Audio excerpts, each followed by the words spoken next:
Amina disparaît sans bruit. Plus de rendez-vous, plus de pause douceur entre deux cours.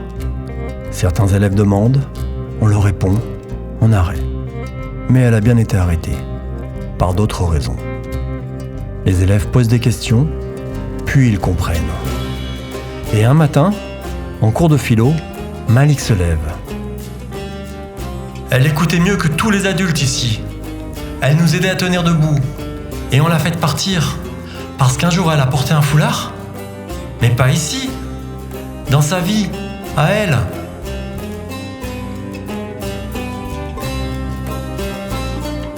Il parle de ce qu'elle a fait pour eux. De ce qu'on lui a fait à elle. Pas pour ce qu'elle dit, pas pour ce qu'elle fait, mais pour ce qu'elle est. Il parle de ce qu'on veut faire taire, pas pour ce qu'ils font, mais pour ce qu'ils sont.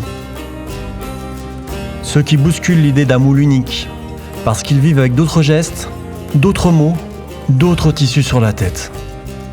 Et ça, pour certains, c'est insupportable.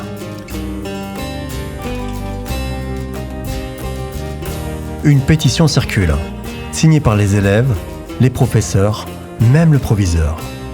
Mais rien ne change.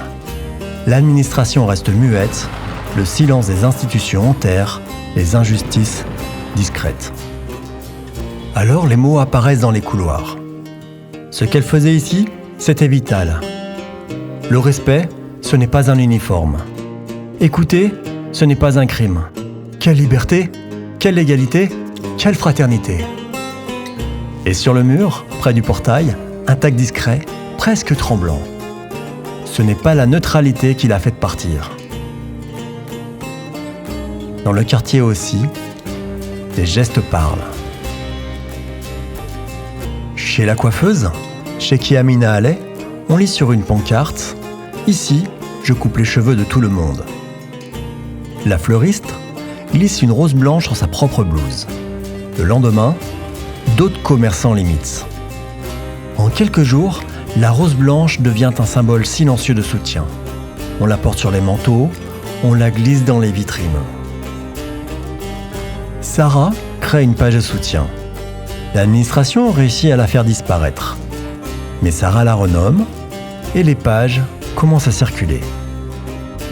Elle prend, elle tient, elle soutient.